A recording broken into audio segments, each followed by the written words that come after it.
ఒకళ్ళు త్రివిక్రమ్ సీను గారు, ఇంకొకళ్ళు వచ్చి సునీల్ గారు. వాళ్ళు ఇక్కడే ఉండే వాళ్ళంటండి. ఎక్కడంటే ఈ పంచగుట్ట సర్కిల్ ఉంది కదా, అక్కడి నుంచి స్ట్రైట్ వస్తే ఇక్కడ ఇండియన్ ఆయిల్ పెట్రోల్ బంక్ ఉంది. దాని నుంచి లోపలికి వెళ్ళాలంట. రండి చూపిస్తాను నాకు.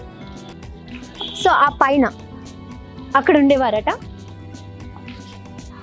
రండి చూద్దాం.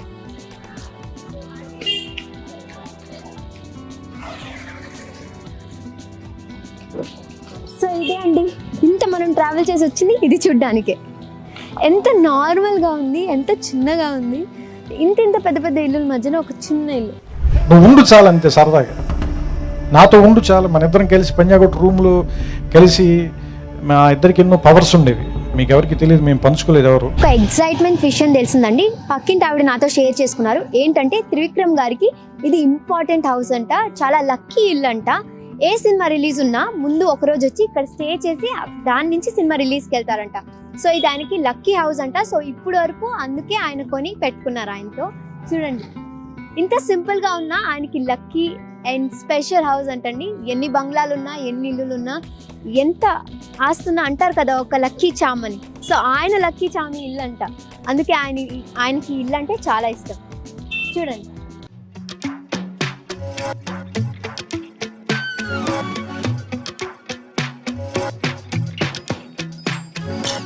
సో చూస్తున్నారు కదండి, ఇదే ఆ చిన్న రూమ్. త్రివిక్రమ్ గారు, సునీల్ గారు ఉన్న ఆ చిన్న రూమ్. కానీ ఇప్పుడు వాళ్ళని ఒక పెద్ద స్థాయికి తీసుకొచ్చింది. చూసేద్దాం, నాతో రండి.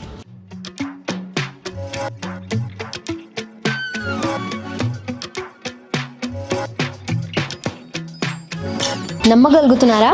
అంత పెద్ద త్రివిక్రమ్ గారు, సునీల్ గారు ఉన్న రూమ్ ఇది. అంటే ఎంతో పెద్ద పెద్ద బంగ్లాల్లో, పెద్ద పెద్ద హోటల్స్లో స్టే చేసే వాళ్ళు ఇలాంటి ఒక చిన్న గదిలో ఉన్నారంటే నమ్మాలి మరి.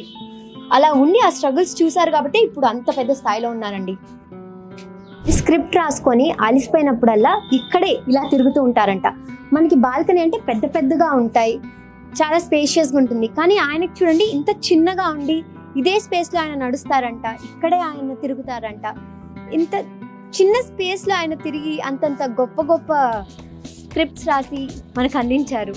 మరి చూడండి. సరే, వాళ్ళ ఇంటి పక్కన ఎవరో ఉన్నారు, వాళ్ళతో మాట్లాడడానికి ట్రై చేద్దాం. దాన్ని మొదట్లో ఒక రూమే అండి, తర్వాత ఈ రూమ్ కూడా తీసుకున్నారంట. ఇక్కడ ఒక రూమ్ ఉంది కదా, రండి. అమ్మా ఒకసారి రండి. హాయ్ అమ్మా. సో ఇక్కడ త్రివిక్రమ్ గారు ఇక్కడే ఉంటారంట కదా. అయితే త్రివిక్రమ్ గారిని మీరు ఇక్కడ చూసే ఉంటారు కదా. ఎప్పుడన్నా చూసారా? మీతో ఎప్పుడన్నా మాట్లాడారా?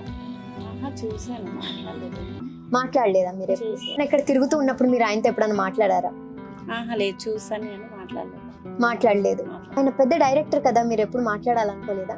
అనుకున్నా కానీ ఎప్పుడు కుదరలేదు. సునీల్ గారిని ఎప్పుడన్నా చూసారా ఇక్కడ? చూడలేదు. సునీల్ గారిని ఎప్పుడు చూడలేదా? ఇక్కడికి అందరూ వస్తూ ఉంటారంట కదా స్క్రిప్ట్ రాసేటప్పుడు. వస్తారు కానీ మీరు ఎప్పుడు ఎవరితో మాట్లాడలేదు? ఎవరైనా హీరోల్ని కానీ హీరోయిన్లు కానీ చూసారా? చూడలేదు. డైరెక్ట్ చేసిన మూవీ ఏది మీకు ఇష్టం? హలో వైకుంఠపురం. ఓ, అంటే అల్లు అర్జున్ ఫ్యానా మీరు? అవునండి. మరి ఈసారి ఆయన వచ్చినప్పుడు ఒక సెల్ఫీ కావాలి అల్లు అర్జున్ గారితో అని చెప్పండి, సరేనా? ఖచ్చితంగా చెప్తారా? మరి అల్లు అర్జున్ గారి ఫేవరెట్ డైలాగ్ ఏమైనా వచ్చా? చెప్పండి. వచ్చా రాదా? రాదు. డైలాగ్ రాదా? డైలాగ్ రైటర్ పక్కన పెట్టుకొని మీరు డైలాగ్స్ రాదంటున్నారు, చాలా బ్యాడ్ అండి. మీరు కొంచెం ఫాలో అవ్వాలి ఆయన్ని. వచ్చా? తప్పకుండా. మాటల మాంత్రికుడు గారి పక్క నుండి మాటలు రాకుండా అయిపోయాయండి వీళ్ళకి. ఆయన మాట్లాడితే మనం కూడా మాట్లాడలేం. కానీ సరే పదండి వెళ్దాం.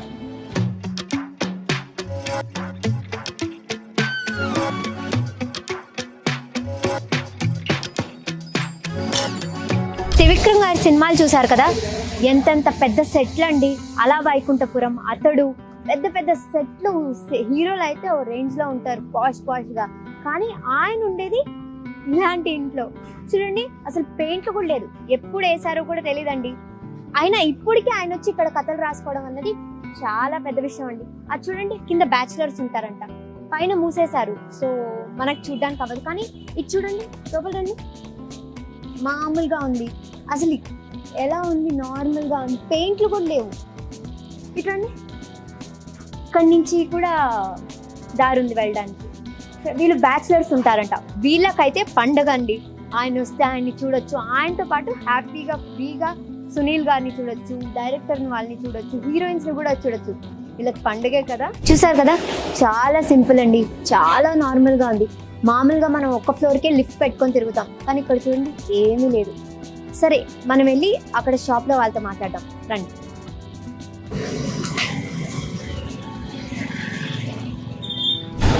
సో ఇదే షాప్, వీళ్ళే ఓనర్స్ అంట. సో త్రివిక్రమ్ గారు ఎన్నేళ్ళ నుంచి ఇక్కడ ఉన్నారు, ఎలా ఉండేవారు, ఆవిడకి తెలిసినంత విషయాలు మనం కనుక్కుందాం. Hi madam. హాయ్ అండి. ఇక్కడ త్రివిక్రమ్ గారు ఉంటారు కదా పైన, అవునండి. ఎన్నేళ్ళ నుంచి ఇక్కడ ఉండేవారు? 20 years నుంచి ఉన్నారండి ఆయన. మీతో ఎప్పుడైనా మాట్లాడేవారా? అంతే, ఎప్పుడు క్లోజ్ లేరండి.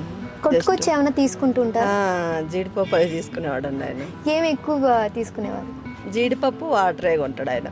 ఓకే, మరి మీతో ఎప్పుడు మాట్లాడలేదు ఆయన? లేదండి. మామూలుగా ఎలా ఉంటారు, సైలెంట్ గానే ఉంటారు? సైలెంట్ గానే ఉంటాడు ఆయన. వచ్చాడు కావాలంటే అంతవరకు తీసుకుని వెళ్ళిపోయాడు ఆయన. సో ఇప్పుడు కూడా ఆయన ఇక్కడే స్క్రిప్ట్ రాస్తూ ఉంటారంట కదా. మీరు సునీల్ గారిని కానీ ఎవరైనా సెలబ్రిటీస్ గారిని చూస్తూ ఉంటారా? చూస్తుంటాం. వస్తూ ఉంటారా? వస్తే ఎలాంటి టైమింగ్స్ లో వస్తూ ఉంటారు? టైమింగ్స్ అంటే తరచుగా ఎక్కువ వస్తాడు అతను. ఓకే ఓకే, ఇప్పుడు లేనట్టున్నారు, సో చూడడానికి అవ్వదు మాకు. నెలకి కడతారా లేతే ఇయర్ కి కట్టేస్తారా? ఆయనకి 1 month కడతారు. కడుతూ ఉంటారు. సో ఇప్పుడు అంటే డబ్బులు ఉన్నాయి కాబట్టి కట్టేవాళ్ళు. అప్పుడు ఏమైనా ఇబ్బంది పడేవారా? మీకు ఏమైనా తెలుసా? అట్లా అలాంటి ఇబ్బంది 1 month కట్టారు. ఓకే, సునీల్ గారు కూడా వస్తూ ఉంటారు? అప్పుడప్పుడు వస్తుంటాడు అతను. ఓకే, సో త్రివిక్రమ్ గారు అయితే ఎక్కువ రెగ్యులర్గా కనిపిస్తారు? రెగ్యులర్ అంటే ఈ లాక్డౌన్ నుంచి రావట్లేదు అతను. రావట్లేదు. వస్తే ఇక్కడ బయట తిరుగుతూ ఉంటారా? ఫోన్ మాట్లాడుతూ తిరుగుతుంటాడు. సో అలా ఆయన తిరుగుతున్నప్పుడు ఎవరైనా ఆగడం కానీ ఆయనతో మాట్లాడడం కానీ అలా చేస్తారు? అంటే చూస్తారు కానీ అతను రాడు కదా, వెళ్ళేటప్పుడు జస్ట్ పలకరిస్తాడు. ఒకవేళ ఎదురవుతే పలకరిస్తాడు అంతే. పర్టికులర్ గా అయితే మీకు ఎలా ఉంటుంది? అంత పెద్ద డైరెక్టర్ కదా, మాకు చూసి అలవాటు అవుతుంది కదా. మీరు ఏమి ఎప్పుడు మాట్లాడాలనుకోలేదా? అంటే షాప్కి వస్తేనే మాట్లాడతాను నేను, మామూలుగా అయితే మాట్లాడేవాళ్ళం కాదు మేము బయట. ఓకే, ఆయనతో పాటు ఏ సెలబ్రిటీ కానీ హీరోయిన్స్ కానీ ఎవరు? బహుశా వస్తుంటారు కదా, వాళ్ళ పేర్లు అయితే నేను ఇప్పుడు చూడలేదు, వాళ్ళనైతే చూశాను. వాళ్ళనైతే సినిమాల్లో చూసారు. స్క్రిప్ట్ ఇక్కడే రాస్తూ ఉంటారంట కదా ఇప్పుడు కూడా. ఎవరైనా డైరెక్షన్ డిపార్ట్మెంట్ కానీ ఎవరైనా వస్తూ ఉంటారా? వస్తుంటారు. మీరు చూస్తారా? చూస్తాం. వాళ్ళు ఇక్కడికి వస్తారా? ఇక్కడికి వచ్చి ఏమైనా కొనుక్కోవడం? వాళ్ళు ఇక్కడికి ఏం రారు. సునీల్ వచ్చేవాడు అంతే. ఇంకా ఎవరిని మీరు? రాలే, మా షాప్కి ఎవరు రారు, జస్ట్ అలా పైకి వెళ్ళే వాళ్ళు అంతే. ఓకే, సునీల్ గారితో ఎప్పుడైనా మాట్లాడారా? ఎప్పుడు మాట్లాడలేదు. వాళ్ళు మిమ్మల్ని ఎప్పుడైనా పలకరించారా? పలకరించలేదు. Okay okay. సో ఈ షాప్ వాళ్ళతో మాట్లాడాం కదండి. పక్కనే చూస్తే చూడండి జెరాక్స్ షాప్ ఉంది. నాకు తెలిసి స్క్రిప్ట్ అంతా ఇక్కడ రాసుకొని జెరాక్స్ ఇక్కడే తీసుకుంటారేమో సార్. పక్కనే చూస్తే బొటీక్ ఉంది. వీళ్ళు కరెక్ట్గా ప్లాన్ చేస్తే ఆయన మూవీస్ అన్నిటికీ వీళ్ళే డ్రెస్సెస్ కుట్టియవచ్చండి. కానీ చూస్తే ఎవరు లేరు మాట్లాడడానికి. అందరు రైటర్స్ 4 గోడల మధ్యన ఉండి స్క్రిప్ట్ రాసుకుంటారు. ఎటువంటి శబ్దాలు రాకూడదు, ఎటువంటి డిస్టర్బెన్స్ ఉండకూడదు. కానీ మన త్రివిక్రమ్ గారికి ఆయన రూమ్ పక్కనే ఉండే బాబా టెంపుల్లో జరిగే రద్దీ కానీ, అక్కడ జరిగే పూజలు కానీ, ఆ కోలాహలం కానీ, ఆ శబ్దాలు వినుకుంటూ ఆయన స్టోరీ రాసేవారంట. సో ఇక్కడ అరేంజ్ చేసే వాళ్ళు ఉన్నారు. సార్ ఇక్కడికి వచ్చే వాళ్ళేమో కనుక్కున్నామండి. హాయ్ సార్, త్రివిక్రమ్ గారు ఇక్కడే ఉండేవాళ్ళు కదా? ఇక్కడే ఉండేవాళ్ళు, నేను చూసాను కానీ ఇక్కడ 10 days నుంచి, అది 10 ఏళ్ళ నుంచి నేను హైదరాబాద్ దగ్గర డ్రైవింగ్. Okay okay. వస్తుంటాడు కానీ ఏ టైంలో వస్తారో తెలియదు. సో ఆయన ఇక్కడ నుంచి వెళ్ళేటప్పుడు వచ్చేటప్పుడు చూస్తూ ఉండేవాళ్ళ? ఓకే, మీ దగ్గర బట్టలు ఎప్పుడన్నా ఇచ్చేవారా ఆయన ఐరన్కి? ఇస్తుండే కానీ అతను సార్ రాదు. ఓకే, తీసుకొని తీస్తే అడిగితే సార్ బట్టలు. Okay okay. సునీల్ గారిని చూసారా? ఇక్కడే ఉంటారంట కదా ఆయనతో పాటు? వస్తుంటారు, సార్ కూడా వస్తుంటుండే. ఓకే, ఎక్కువ ఎప్పుడు వస్తూ ఉంటారు ఇక్కడికి? రాజేంద్ర ప్రసాద్ సార్ కూడా వస్తుంటారు. ఓ, హీరో రాజేంద్ర ప్రసాద్ గారు వస్తుంటారు. సార్ వచ్చింది పెద్ద క్యాబ్ కార్. Okay okay. అయితే ఆయన వచ్చి మీకు బట్టలు ఇవ్వరు, వేరే వాళ్ళు తెచ్చి ఇచ్చి ఇస్తారు. ఎప్పుడైనా మాట్లాడాలనుకున్నారా? మాట్లాడుతుండే కానీ నేను అనుకోలేదు. ఆయన ఎప్పుడు మాట్లాడలేదా మీతో? మరి ఆయన ఇక్కడ వస్తూ వెళ్తూ ఉంటే ఆయన పెద్ద సెలబ్రిటీ కదా, ఎలా ఉండేది అందరి మొహాలు? సో ఎవరైనా వచ్చి ఆటోగ్రాఫ్ తీసుకోవడం కానీ, వాళ్ళతో మాట్లాడడానికి ట్రై చేయడం కానీ తక్కువ మంది ఉంటారు. ఓకే, ఎవరైనా ఫ్యాన్స్ ఉన్నారా ఇక్కడ సార్కి రావడం కానీ, వచ్చి ఇక్కడ బయట కూర్చోవడం కానీ, హడావిడి చేయడం కానీ అలా? చాలా మంది ఉన్నారా? చాలా మంది ఉన్నారు. ఈ మధ్యలో సార్ కనిపించలేదు, రావటం లేదు. ఓకే, ఎప్పుడు వస్తూ ఉంటారు యాక్చువల్గా ఇప్పుడు? టైమింగ్ అనేది ఉండదు, ఎప్పుడు వస్తుందో తెలియదు, ఎప్పుడే వస్తుందో. అంటే ఆయన ఇప్పుడు సెలబ్రిటీ కానీ 20 years ముందు ఇక్కడే ఉండే వారంట కదా, సో అప్పుడు ఎలా ఉండేవారు ఆయన? అప్పుడు కూడా ఇప్పుడు ఎట్లా ఉన్నాడో అప్పుడు కూడా సింపుల్ గా ఉంటుంది. సింపుల్ గా నార్మల్ గానే ఉంటారు, హడావిడి కానీ. సెలబ్రిటీస్ వస్తూ ఉంటారంట కదా, ఇక్కడే జరుగుతుంటుంది స్క్రిప్ట్ రైటింగ్, అందరూ ఇక్కడికే వస్తుంటారు. వస్తుంటారు, ఎవరినైనా చూసారా, హీరో కానీ హీరోయిన్ కానీ? చాలా మంది వచ్చిపోతుంటారు. మీరు ఎవరినైనా కలవాలనుకోవడం అలా ఏమనుకోలేదు? అట్లా ఏం ఉండదు. ఒక్కసారి పవన్ కళ్యాణ్ సార్ కూడా వచ్చింది. ఓ, సింపుల్ గా రోడ్ మీద నుంచున్నారా? పైకి వెళ్ళి వచ్చేసి రోడ్డు మీద నుంచి అయిపోయారు. మీరు ఏమైనా మాట్లాడాలనుకున్నారా? మాట్లాడారా ఏమైనా? అంటే చూసిన అక్కడ నిలబడి చూసేలా కానీ మాట్లాడారు. చాలా మంది ఉన్నారు, కౌడు కొంచెం పెరిగింది, ఓహో వెళ్ళిపోయింది. సరే, ఇంతకు ముందు ఆయనే బట్టలు ఇచ్చేవాళ్ళ లేదా అప్పుడు కూడా ఎవరైనా పనులు ఉండేవాళ్ళ? అవునా, సరే. చూసారు కదండి, సో ఆయనకు తెలిసిన ఆయన చెప్పారు. పవన్ కళ్యాణ్ గారు కూడా వచ్చారంట, ఇంకా కొంతమంది సెలబ్రిటీస్ కూడా వచ్చేవాళ్ళంట. ఎవరు గోల చేసేవాళ్ళు కదంట, చాలా